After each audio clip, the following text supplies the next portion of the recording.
Hello and welcome to another episode of the Authority Podcast here on the B Podcast Network. Thanks as always for being with us. I'm pleased to bring you a conversation today with Dr. Michelle Maidenberg, who is author of the book Ace Your Life, Unleash Your Best Self, and Live the Life You Want. I'm actually going to let Michelle introduce herself and tell you more about her experience and her credentials when we begin our interview, because it is important, as this episode will touch on aspects around mental health and advice that relates to mental health therapy, that I really want you to understand who she is, her background, and where that's all coming from. So I'm going to let her tell you about that herself.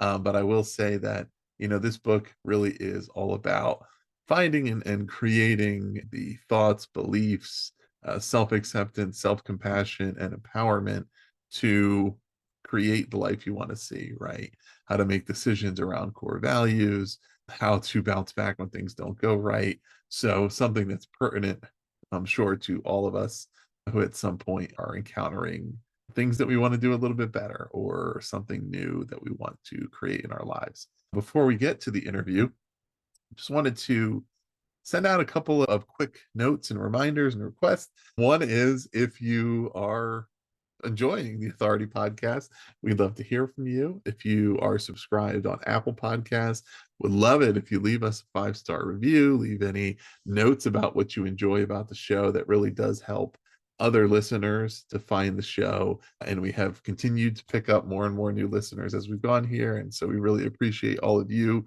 for being a part of this journey and for sharing your thoughts thus far. And, I'm excited about a lot of the guests we have coming up, and certainly many of those we've had so far. So would love to just continue that process. So yeah, if you're on Apple, just hop over there to Apple Podcasts, and very easy to leave a rating. Also, if you are a parent or a coach of student athletes at the youth level, high school level, college, or really beyond, I invite you to check out my other show, Sideline Sessions. We are getting deeper into the first season of the show now, and we've had great episodes with Dr. Jen Welter, who was the first female coach in the National Football League, was also a trailblazing football player before that, but she has a lot of amazing things to share. We've spoken with Caroline McCombs, the head women's basketball coach at George Washington University, Alex Auerbach, who's the director of sports performance with the Toronto Raptors in the NBA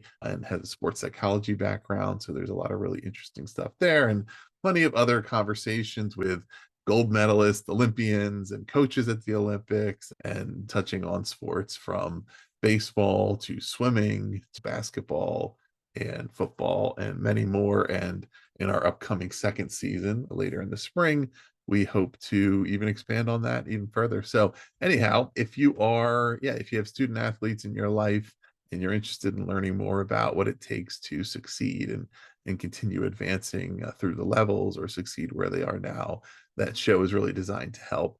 It's Sideline Sessions. It's available wherever you get your podcast, and we'll also put a link below. So please do check that out. But until then, let's not delay any further. This is my conversation with Dr. Michelle Maidenberg. Michelle, welcome to the show. Hi, thanks for having me. I appreciate it. Yeah, excellent. So great to have you here, and so many important topics to get into. And I'm thinking, particularly because of some of the subject matter we'll talk about, that it would really be valuable to start out with you telling the audience a little bit more about your expertise and particularly your experience, the type of work that you do and who you work with, because I've given a little bit of your bio in the intro, but that's very surface level. So I think maybe adding some substance to that would really help folks hear where these ideas are coming from. Thank you. I wear so many hats. I have to say that. And I have to say I'm passionate about everything I do. So I hope that comes through. But I have a private practice in Harrison, New York, and I see, mostly teens, young adults. I see some families, some couples as well. And they're all focused on the treatments that I do, which include both CBT, which is cognitive behavioral therapy. I also do something called team CBT, which is kind of a branch of CBT, acceptance and commitment therapy, which is ACT work. I also do structural family therapy, mindfulness, polyvagal theory, And then I'm also a certified eye movement desensitization reprocessing therapist. So that's EMDR. So do a lot of different things. Mhm. And it really depends on the person I'm working with and the type of topics that come up, of course. And I also have a nonprofit, which is called Thru My Eyes, THRU. And the mission is, we provide services, free clinically guided videotaping for chronically medically ill individuals who want to leave a video legacy for their children and loved ones. This is my second book, which is very exciting. I do weekly publication both of YouTube, which is a guided meditation, and then I also blog for Psychology Today. And I have, which I'm very excited about, up to 1.7 million readers on my blog, which is so exciting because Excellent. I really want to just help people and give people a lot of information to really live their best lives. So I'm happy that people are reading. Totally. Yeah. And let's add to that audience here today. And so the subtitle of the book, right, is Yes. Unleash Your Best Self and Live the Life You Want. Right. And I'm putting an emphasis on you, but that's Yeah. a big piece of this, right? Because like you work, you wrote the whole book about this. And I Yeah. work with folks too on kind of holistic performance and career and life coaching. And a lot Yeah. of times people will sort of almost when they're first starting and they haven't necessarily thought through it as much, Mhm. almost be looking for what's the right answer, right? And the response is it's whatever you think it is. It's creating what you want that to look like. And a huge part of that for me, and what stood out here in the book as well, core values, right? And I wanted to start by asking you, what does your process look like, your advisement on identifying for an individual what their core values are Yeah. so that they can then go ahead and use them? So that's a great question. And I have a whole chapter on that in my book. So I will try to summarize, but it is a little bit of a heavy task. So I do want to say that. Mhm. You mentioned the subtitle, which it's so interesting because I think, of course, people focus so much on the title, which is understandable. But, ACE stands for acceptance, compassion, and empowerment. Yep. And the subtitle, which is really important, is I use the word unleash. Okay. And when I was writing this, that word was so powerful to me because I truly believe that we have everything we need within us, and when I say unleash, it's already there. We're not like searching for things outside of us. Most people think if I find the right treatment, if I find the right therapist, if I find the right this, if I find the right that, right, like it's going to, again, fix me, which again, I don't use that word at all, right, or empower me. But it's really, I think about it as if you think about a sculptor or a sculpture, right, where you have like, let's say marble, like a slab of marble. Okay, there's beauty in the marble, but it's not when you carve out the marble to have this beautiful, right, piece of art that you Mhm. see its beauty and its essence. And that's how we are. We have all of that within us. And sometimes we need to dig a little deeper, right? We need to uncover the fog, so to speak, or the unconscious, which doesn't allow us to tap into our best self because it's a hindrance sometimes. So, and that, listen, life is so short. I can't even say that often enough because I see so many different, unfortunately, because of the line of work that I do, adversity in my practice of things that happen on a dime, like literally the unexpected. And I could go on and on. I could share stories, but like, I don't want to sit and obviously make this into a very negative podcast. But, we can't take life for granted and not even a moment of it. So I really want to say that. So, in terms of the value, my work really centers around values. And if we tap into what our values are, it's a guide to action. In other words, it really helps with decision making. It helps to Mhm. cultivate our self confidence. It helps to hone in on what's important to us. And I could go on and on. Like I said, there's a whole chapter. So in my chapter, it specifies again there's exercises whereby you extrapolate what are your core values, and then you come up with a system by which you're Mhm. able to say, what am I going to do on a daily basis in order to cultivate that value? One important thing, and I just got off of a session with somebody, and I say this so often, but there's pain and values and pain. Mhm. Okay. What does that mean? Right? Because a person was who I was talking to, she's actually happens to be in the middle of law school. Mhm. Okay. And you can only imagine how stressful that is, right? But she was talking to me about a friendship that she holds, a high school friend. Okay. And she's debating whether or not to sustain that relationship or not. And that was what our conversation was about. And it was very obvious to me that her mind was taking the easy way out, the path of least resistance. Might as well cut off the relationship and then I don't have to deal with it, right? And unfortunately, because negative emotions and working through adversity is very challenging, right? The brain wants to take the path of least resistance, which would be to just cut off the relationship. However, guess what happens? Then we're left with guilt and shame and regret. No, not. I don't have a problem. And I said this to her. I don't have a problem with her ending the relationship as long as she does her due diligence. And she's being very mindful about it. And she could emphatically say that she's done everything she can to lean in into her values. Okay. Then she could make a sound, mindful decision. It's too premature for her to make that decision right now. She will be left with residual feelings. And by the way, not to say she won't be left with conflictual feelings, Mhm. even if she did end the relationship, because she may, but it will be different. It will be a different set of feelings. There will be sadness, there will be grief, there will be, disappointment. That's very different than guilt and shame and regret. Mhm. Those are very different set of feelings. So anyway, going back to what we said, so honing in on your values and understanding that when you're feeling pain, it's because a value is getting rubbed up against. And if a value gets rubbed up against, you are going to feel pain.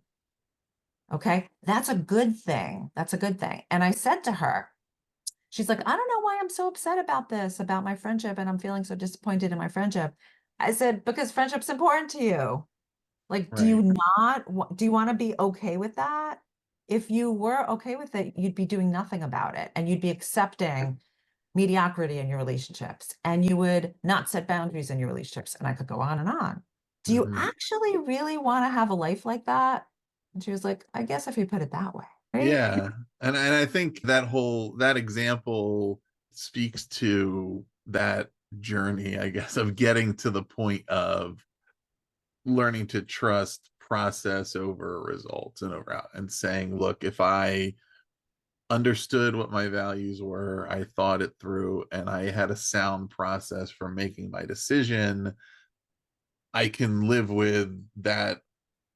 They're either the results aren't always what I wanted, or that there are additional outcomes that are not always Mm, perfect, but I know that I did what was within my control, right? Now, if I do this repeatedly again and again, and my outcomes are always poor, then I need to reevaluate my process. But in so many cases, particularly well, personally, but also in in those professional situations, one of the things that I talk about with people is when you're again, it's personal and it's subjective as far as what's the right place for me to be, the right thing for me to be doing, what mission do I find motivating and fulfilling, right? Not just something that I think is good and important, but what do I personally connect with and want to be a part of? Well, once I establish what my values are, then one, I can hold an organization accountable for having values and values that I align with and know if that's a good fit, right? If I haven't established that, I have no idea.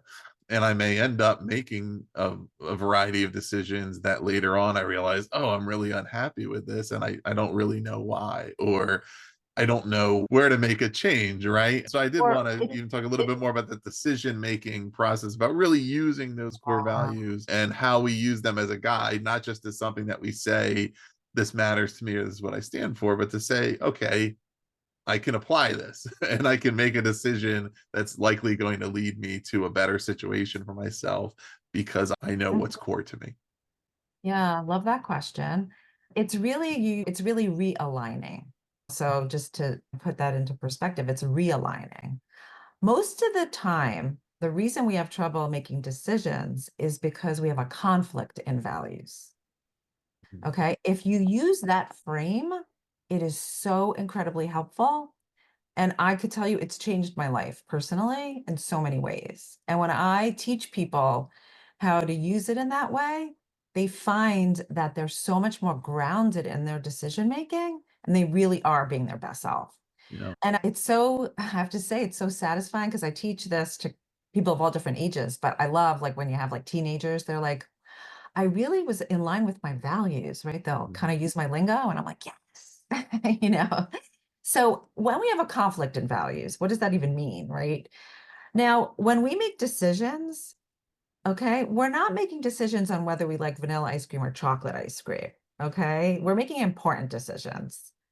And important decisions entail this inner, right, intense, sometimes emotional conflict. So I'll use an example which constantly comes up for me, which you can imagine, right? I'm a parent of 4 children from age 15 to age 23. Okay, so really vast and varied. And I'm constantly in conflict with my parenting values and my career or work values. That Mhm. constantly comes up for me just because of the very nature that I work full time. And I always have to make decisions. Now, if I have this idea that I'm going to walk away from making those decisions feeling completely 100% perfectly okay, that's going to be a problem. I'm going to be in perpetual guilt all the time. When I feel the guilt, and I say when, because I'm going to have to choose. Now, the problem with that choice is my parenting values are formative and my career values are formative. They're Mhm. both extremely important to me. So, moment by moment, circumstance by circumstance, that decision will be different based on what has to be formative, more formative for me in that given situation or moment. That doesn't mean that I'm disqualifying the other value. It doesn't mean that in general, the other value is less important to me. That's where we get stuck. Okay. That's where the guilt comes in. And I actually applaud myself and give myself credit for having such strong values. So when I have to decide a career, let's say plan or whatever the case is, as opposed to a parenting one, when I am in conflict and I feel sad and disappointed that I can't attend my child's whatever, I'm like, wow, I feel really crappy right now, but I'm so happy that I'm feeling crappy. Good Right. for me because that is a sign to me that I am a really attentive, attuned, conscious parent because I wouldn't want to be okay with this. No, that's not how I want to be. I want to feel badly.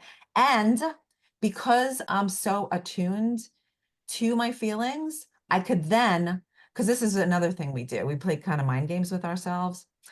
Oh, I can't attend my kid thing. So I'm going to block it out and avoid my feelings about it because it Mhm. feels too, I feel too bad about it. And actually, that's counterproductive because then I can't really be true to myself. So, as an example, I could say to myself, okay, I can't attend that event, but how else can I be true to myself so that I could show my child that I care about them, that I could attend or be part of that or participate in that event to the best of my ability without actually being present or whatever. I could see out of the box. I could come up with alternatives. I could attend to emotions and other people because I'm so attuned, Does right? that relate to that piece of if we are living in the land of emotional avoidance, right? And kind of Yeah. eventually doing that repeatedly enough, losing touch with our own kind of core feelings about this thing. Is that part of what prevents the maintenance and of good habits? You know, okay, we've established, we feel like we now have these values and a process for making decisions, and yet there's something that's preventing us from doing that consistently and working through to the point where we've made a meaningful change in our lives. Are those some of the reasons for that, or are there other reasons that contribute to, to the prevention of exercising the positive habits that we otherwise believe we have the tools to do? Yeah. So you're talking specifically about the negative emotions that get evoked in those situations? Right, the negative emotions and then how we respond to them, either avoiding them or Sure. like you Yeah. said, when you feel like, okay, this doesn't feel good, but I'm glad it doesn't feel good, that's because it's authentic, right? I'm happy that I authentically am upset that I can't be there for my child's event Yeah. versus I'm just saying, oh, I wish I could be there, but I don't really care. And that would be a different thing. So even though I Uh-huh. can't do everything all the time, and we have to make the best decisions we can on a day to day basis because we have a variety of obligations and priorities. It's a good thing to stay in touch with. Yeah, I truly am disappointed about this, and that's going to make me more tuned into when is the next opportunity or what's an alternative opportunity to be there versus if I just block that off, then Yeah. I'm losing that sharpness and that attunement. So, like the example I gave before with this law school student that I was talking about, she Hmm. tends to kind of avoid. That's Hmm. one mechanism by which she kind of cuts off, I'm going to say. But we do all different kinds of things to avoid our feelings, right? There's another person I'm working with, which I was talking to her yesterday, and what she does is she rationalizes. So she was talking to me about a relationship. Often relationships evoke a lot of very strong feelings for most of us. And she was talking to me about a person who lives far away, who she feels very connected to, and the person comes to New York and unfortunately doesn't spend or kind of give her the time of the day or spend enough time or makes enough effort to reach out to her. Okay. And she's very distressed and kind of disappointed by this, etc. Right. So what does she do? I mean, so interesting. She kind of, when we're talking about it, she'll keep on going into this banter about, well, I could see why she's like that because of the kind of family she comes from, and they all do this, and on and on. She keeps on bringing up reasons why she shouldn't be upset about it, right? Or, well, she's the sister of my husband who died many years ago. She doesn't owe me anything, etc. I mean, all different Hmm. kinds of rationalizations, right? And I'm like, hello, there you go again. Do you Hmm. realize that you keep bringing up, excuses for why you shouldn't feel the way you do? And she was like, oh my goodness. Like when I made her aware of it, I said, you keep butting yourself. And she was like, oh gosh, I do. And I said, what would it be like? What would it be like to just sit with, God, this is really disappointing to me that I really want to connect with this person and they're not really giving me their time. Hmm. What is that? What would come up? Well, like just sit with that. And we did. And of course, it evoked very strong emotions. And when she was touching and tapping into that, again, she kept on either rationalizing or talking about something else that's going on in her life, distracting. That's another thing that we do, right? A lot of different things. And I kept on bringing it back to her attention. Oh, there we go. Your mind, right? Doesn't want to sit with this. Look how it's resisting. Oh my goodness, look how it's resisting. Right. And then she would sit in it for a few more minutes. Right. And we would be like, what's coming up? And again, what it came down to, and it was really interesting that we allowed it to sit and fester, so to speak, right? In a positive way, because what came up for her is actually rejection and abandonment that she felt formatively from her parents. And she had the same somatic, which is a physiological response from this person who was kind of rejecting her, so to speak, right? Or what it was bringing up for her in terms of rejection. And that same visceral physiological somatic response that when it happened with her parents. So her brain and her body was mimicking, and she slipped right into I'm being rejected, I'm being right, and she got very distressed. And when we really kind of pulled it apart and understood it a little bit better, she was able to actually even be more expansive and recognize that A, that person's here for a very short period of time. B, she isn't their biological family anymore. And she does have a lot of biological family in New York that she does have to visit, and on, not to rationalize why it's okay. That's not the point, but actually being more expansive with like compassion so that she could foster the relationship rather than it being a hindrance in the relationship. And she carries resentment and frustration and etc. Right? Because then she behaves on behalf of those feelings. And what ended up happening, which was really interesting, is she reached out to her and she said to her, "Gosh, I realize when you come to New York, you have so many responsibilities and you have so many people you have to go visit.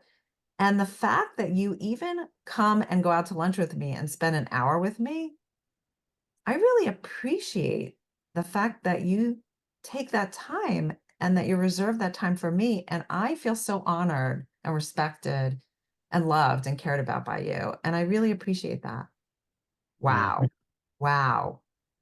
That person, the reaction that she had toward her was phenomenal, so much so that she gave her 2 hours, okay? And then instead of sitting in like, "Oh, she's rejecting me, she just wants to see me," she appreciated and she was so grateful for the 2 hours, and she was so present in the moment that she was with her, rather than sitting with, like, frustration or resentment, where her mind would be off and running, as opposed to being there and present with her, and it was so much more satisfying to her. Yeah. Yeah, and it also, I guess, reflects there's a variety of different things that are jumping out to me, but, as you referenced earlier, the ACE in ACE Your Life stands for acceptance, compassion, and empowerment, and there's the cultivation of self-acceptance and self-compassion, that are so critical to our overall well-being, and the things in some cases where we experience another person exhibiting, right, those Yes. towards us, that we need to learn to do it toward ourselves. And some people maybe have a misapprehension of these as that it's just not holding ourselves accountable or just saying whatever I do is great, but truly that's not it, right? That it's about allowing us to understand our values, our intentions, our aims, and to not get just stuck into some cycle of mistake, I'm off course because one thing didn't go wrong. That we need to, and if we're not able to do that for ourselves, how can we do it for others? How can we expect others to do it for us? But why is the cultivation of those of self-acceptance, self-compassion as priorities critical to kind of well-being? Yeah. Well, it all really centers around that, to be honest with Mhm, you, because it cultivates our confidence and our self-belief. mhm, If we don't have, and by the way, we don't learn how to be self-compassionate and self-accepting. We don't. There's no way we learn that. It's not part of our culture. It's not how we're socialized, etc. If anything, we believe in tough love, we believe in all of those tactics, and those are known through research. It doesn't work. It doesn't work. And if you think about it, years ago, right, which is kind of an antiquated way of learning, right, through like negative reinforcement rather than positive reinforcement and learning models, we know that negative reinforcement does not work. It produces the opposite: lack of productivity, ineffectiveness, and we see that both in leadership and business, etc., and generally psychology of people. So, like with a child, right? You're not gonna like beat them to death, right? In terms of, I'm talking about like negativity, but you're going to encourage them, and that's going to foster their self-confidence, so they're going to have the self-belief and actually perform. That's where it's all at. So same holds for us. We can't kind of beat ourselves into producing and being our best self. We have to nurture ourselves into that. mhm, Right? And I have to say that, so like, for example, when we're trying to accomplish something, right? People will say to me, "Oh, I tried this, it didn't work. Oh, I guess I'm not good at it." And I'm going to drop it. And I'm like, no, that's not the way we operate. No, when we teach our kids, like, or through our parenting, for example, I teach my kids, you try one way, it doesn't work. That's okay. You go to plan B, you go to plan C, go to plan D, go to plan E and F and G and all through the alphabet until you find what works. You don't just give up, mhm. right? Because we have so much adversity in our lives. We can't just give up. We can't do that. Working out. So that's another good example, right? People like, "Oh, I tried it. I tried it for a couple days. I didn't see any results." Or "I tried it and I didn't like what I did. And, I don't like doing that type of exercise." Okay, that's perfectly okay. Well, keep going. There's hundreds and thousands of different types of exercising you could do, Mhm. right? I don't care if you're walking up flights of stairs.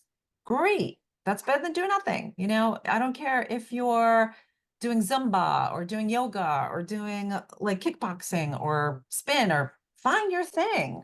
It doesn't matter. Just move your body, you know? And I could go on, right? There's always ways to work through things. So cultivating self-acceptance, cultivating self-compassion is a practice. It's something we do on a daily basis, and it's something that we have to do with intention. It doesn't happen kind of organically on its own. So we have to learn how to do that. Again, I spend chapters going through both what is getting in the way of our self-acceptance and how to cultivate it, what's getting in the way of our self-compassion. And again, when I say what's getting in the way, it could be our physiology and neurobiology, it could be how we're socialized. There's so many factors that get in the way of Mhm. it, by the way, that Right. we're not even aware of them. And everything's backed up with research. And then how do we cultivate it? Because that part of it, there's not a lot of information about that. That's why I write about it, because I want people to know how to cultivate that. And we also have this idea that if we have self-acceptance and self-compassion, that we are going to default to a life of mediocrity. That's BS. It's the opposite. It's the opposite. You know, it's so funny. I feel like I've cultivated pretty sound confidence over the years. And because I really work on this practice, I could honestly say that I feel like a pretty confident human being. So like some of my friends, like at times they'll be like, "Oh, look at you blowing your horn, tooting your horn." Ah. And I go, I always say this. I go, there's a difference between, right? There's a difference between kind of self-promoting and etc. and confidence, Mm. you know, and self-inflating and etc. Right? I consider myself a self-confident person. I don't feel like there's anything wrong with expressing that when I feel proud of myself. Like just today, one of my blogs, my recent blog, which I'm so excited. I just got an email like about an hour ago saying that it's been promoted, it's on essential reads, and it's on essential reads in a different topic area, which it's so funny because I was so Yeah. frustrated that they didn't put it in that topic area to begin with, because that's Right. the one I wanted it to be in, because I know it gets more showing. So, oh my goodness, I opened my email and it's like essential reads in that topic area. And I was like, literally, I almost jumped out of my seat. I was so excited. So what did I do? Like I shared it with my loved ones because I'm so excited, not because, oh, look at me, I'm so great, Right. but it's because I'm proud of myself, because I want it to go out to people and help people. And I'm so pleased that it's going to happen, that I wanted to share that and connect with my loved ones on that information and news, because I know that they're going to be happy for me too. So, like, they could say to me, Michelle, that's so great. I'm so proud of you. And I could say, like, I love the fact that you're so proud of me because I feel so loved by you. And Mhm. that's a connection and a relationship thing for me. And that's very different. And that's because of my confidence, not because I feel like, oh my God, I'm so insecure that I have to have people's approval and that they have to like me and feel I'm so wonderful. No, that's not where it's coming from at all. And not to say that I don't have insecurities, because of course I'm a human being and of course that comes up for me. No one's perfect and I have things I need to work on and that I continually do work on. But I Yeah. think the moments when I could tap into my confidence are golden also. Right. And there are through lines through all of this, right? I mean, when you're connected to a personal mission right, in the work and the activities you're doing are because you believe in their value and you think they're helping others and Yeah. there's something more behind it. Then when it does when it achieves that thing, Yes. you really feel good and confident about that work versus sometimes right like insecurity or over the whatever personal promotion that derives from insecurity could be because I am feeling lost. I don't really know what I'm doing here. So I'm trying to make myself feel better about that by sort of promoting it. But so much of that is, I mean, I guess one of the lessons to take away from that is we need to be comfortable with our own evaluations and how do we feel, right? And not worry about what are other people thinking and oh, do they think Oh, I'm really excited about this, but I'm afraid to share it because I think other people are going to think I'm being self-promotional. Well, guess what? If I'm really happy with this and I'm proud of it, and me sharing might encourage them to share something they're doing, or it may form a better connection, or it may just help them. They may want to read that article and it may give them an idea that I shouldn't be afraid to do that because I think they're going to think this or that. But I also would say so much of this seems to relate to those self beliefs, poor self beliefs, and of course, not to make them, not to oversimplify them, but really, right? Beliefs are thought, right? It's what we think, and it's not factual. Now, beliefs that we've had about ourselves, or thoughts that we've had about ourselves repeatedly over the years, they seem to take on a different level of crystallization where they must be true, but they're not. And we can practice trying different thoughts or say, well, what else might I think about myself? And that one stands out to me not only as so important in our own personal growth, but in the case of so many of our listeners who work with students, Yeah. who serve families, right? That we have to be mindful of the beliefs that we have about the people that we serve, and why do we have those, and are those productive beliefs, and if they're not, we need to change them, or else we can't really serve that. We are doing the same thing to them that we do to ourselves. When we have negative beliefs about ourselves, we Mhm. put a ceiling on what we can do because we just don't think we can do it. We don't have confidence. We don't try. And if we can do that to other people too, by saying, well, I just don't think this kid knows how to do this. So either implicitly or explicitly, I'm putting a cap on what's going to happen, what they're going to achieve. And so it's such an important thing to investigate, to say, okay, if I'm having trouble making the change I want to make, is it because I haven't resolved some beliefs that I'm holding on to about myself that I need to look at and say, okay, well, why do I have to, right? I think this, but I don't need to, but they can be an impediment. Yeah. So I wanted to just comment on something you said, which is really important, because you were saying like that we should not care what other people think, or we should try to not care. So we can control our thoughts and feelings. Okay. We're going to care whether we like it or not, because that is, we're taught, our mind constantly compares us to other people. That's kind of a barometer and a gauge. Okay. It's again, our mind is really wired to protect us from danger and discomfort. Mhm. Okay. One way that it does that is by comparison. And we compare ourselves from when we're kids, when we're tiny. Plus, keep in mind the way that in terms of our social structure, okay, it's predicated on comparison. We're constantly like what school you get into, and except I mean, constantly, we're constantly in places of comparison. So we can control that. We can control comparing ourselves to other people. We could become aware of it. We could become conscious of it, and Mhm. we could redirect our mind. Okay, what tends to happen, unfortunately, is people get frustrated with themselves because their mind is comparing. And when we tell our mind not to think this way or not to feel this way or not to whatever, then we just end up self-defeating. Right. Okay. And it actually, if anything, exacerbates and intensifies our thoughts and feelings. Okay. Because if I tell you don't think about something, that's the thing you're going to be thinking about. I do this little test. I say to people, whatever you don't think about the number three, like try to get the number three out of your mind, whatever you need to do. By the time, right, we leave this, speaking, I want you to forget the number three. Well, if I come back to you in a week from now and I say to you, what number did I mention? You're going to tell me the number three. You'll remember the number three because what your mind is doing as I'm telling you to forget the number three is it's remembering the number three in order to forget the number three. Mm. Okay. That's what our mind does. Okay. So if we say, oh, we shouldn't compare ourselves, I shouldn't compare, like it's making me feel bad, guess what's going to happen? So rather than doing that, it's like, oh, there goes my mind. There it goes again, trying to compare me, right? It's trying to set a barometer to let me know and inform me of my expectations, to inform me of what's important to me, to remind me of how I want to be.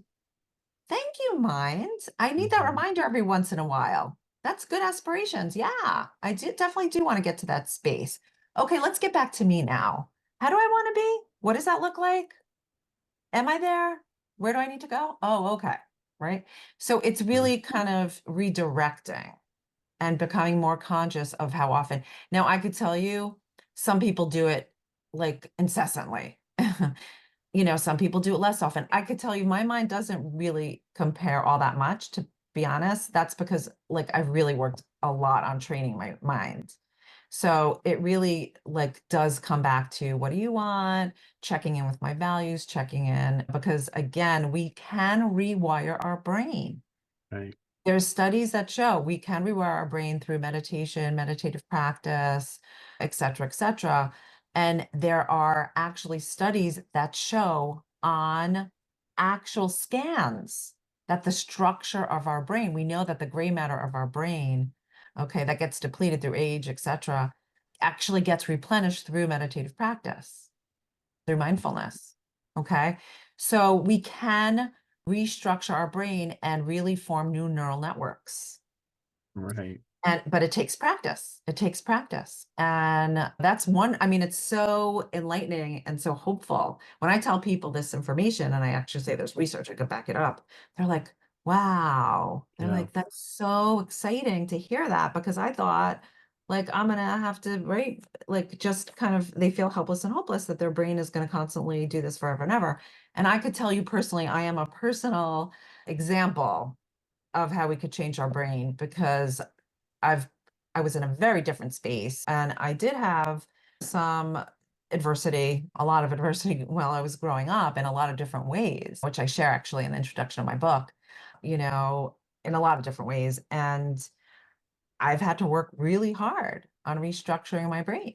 I've really Mm. had to do that through therapy, through mindfulness, and a couple of different types of methodologies. And it works. It really works. Yeah. Yeah. I mean, it's so true. And even when we know that there's research behind it, sometimes, especially if we're very convinced of the things we believe, it can feel Yeah, silly at first to try to believe something different that we just think is against the evidence. But exactly. there's two-way relationship between our beliefs and feelings and our actions, right? That Yeah. we start to think that we are only able to act based on the way we're feeling, but that we also can, if we really want to change our feelings and emotions, that we can proactively start to take the actions that we would take, and it'll make us feel easier said than done because Easier said sometimes than it's very done, hard to for do sure. things that are counter to how we're really feeling at a moment, but it can make a huge difference. And to your point, right, that mindfulness and recognition of the difference between thoughts and reality is Yeah. critical because those are all those opportunities that exist. We're getting close to the end of our conversation. I wanted to touch on, before we end here, some of the advice that you share about, I would basically categorize it as bouncing back when things don't go right. Right? Those things, okay, we're really adhering to a plan here, we're sticking to it, but there's resilience there. There's, I think one of the pieces you share is around your 3 R's, but Yes. those various pieces to say, okay, here's how you kind of get yourself back on track, reset, and sustain this self growth and improvement Mhm. that we want to achieve. So, what did you specifically want me to So, address? just in brief, what are a few ideas that you want to leave listeners with to Sure. kind of say, look, it's inevitable. Like, this isn't always a straight line, right? There's Yeah. ups and downs, but here's a couple of the things that you will think of to kind of reset when you get off Yes. track. So the whole chapter on empowerment is about resetting, just so you know. That's what empowerment is. How do we maintain and sustain a practice? Because that is what is so, so difficult, I find, or challenging for most of us, Mm-hmm. right? We have all these skills and tools and understanding of how to live our life, right? But it falters because sometimes for whatever reason we slip, and we get ourselves in a rut, or we have certain feelings that captivate us, or have certain behaviors that put us in a little bit of a tailspin, and how do we recalibrate, right? And we kind of ground ourselves. So that's a whole other kind of conversation. And I give very specific methodologies and tasks and also ways to think about things so that you're really recalibrating. And what does it look like to live a life where you're constantly like reinforcing and Hmm. fostering the empowerment process? Because it is a process. It's actually a process. And I stipulate that in the book, but I also identify something called a slip and fall pattern, which we all experience. Hmm. And that has to do with any habit or habits that we're trying to cultivate in our lives. And it's important to recognize when that comes up so that instead of, which is okay to slip, we all slip, that you don't get into a position of falling. Okay. Hmm. Because there's a big difference between slipping for 2 weeks and falling for that looks very different cumulatively over a period of time. And I talk about how to break the cycle, right? There's 8 steps that I've identified on breaking that cycle. And then I also talk about empowerment traits. Like, what are traits that we need to cultivate in our lives in order to be a person that will do the 3 R's, which is resetting, reconnecting, reinvesting in your life? And what does that mean? Like coming back to yourself in the present moment and reconnecting without judgment, right? Which is, again, really important. And then reinvesting. Like, what do you intentionally have to do that's in line with connecting to your values? So, yeah, there's all these resources. At the end of each chapter, I actually include one guided meditation that helps to integrate the information. And hopefully, people will continue with mindfulness practice after. But that's really where it's at. So, I think that you have to decide that you're worth it. And I really have to say that. You have to decide that you have worthiness and that you're worth putting time and effort into yourself. And that is a commitment and it's an investment. But I always say you are worth it. I believe every single person out there is worth the investment in time. And even if you don't think so right now, just try it out. Yeah. Just try it out and try to fortify for yourself and prove me wrong, by the way. Prove me wrong. Right. I have no, I tell my clients all the time, I go, you don't have to buy into anything that I'm telling you. Prove me wrong. I am okay with that. Yeah. 'Cause I want them to learn themselves. I don't want them to just kind of be accepting of things that I say without proving it to themselves. So that is all. Yeah. Excellent. Well, listeners, the book Ace Your Life is available basically wherever you get your books: Amazon, Target, Walmart, Barnes and Noble, Thrift Books. So check it out there. We'll also put the links below from Michelle's website and to her Psychology Today blog so you can learn more, read more there. Anything else listeners should check out? Yeah, just my website has obviously all of my information, and I'm happy to be helpful in any way. So I just, again, I really just want to say that life is short and, take advantage of every moment because you're worth it. Yeah, and by the time this publishes, it won't be totally the new year, but we were recording it very early in the new year here. So, what better time to really take charge here, right, of the changes you want to see and want to make in your life? So, yes, if this is all interesting to you, check out the book, check out the blog, find more resources. Also, please do subscribe to The Authority for more in-depth author interviews like this one coming every week, or visit thepodcast.network to learn about all of our 35 plus shows. You'll certainly find something else you like if you like this one. Michelle, thanks so much for being here. Thank you so much for having me. I appreciate it. This episode was edited by Gage Sanderson.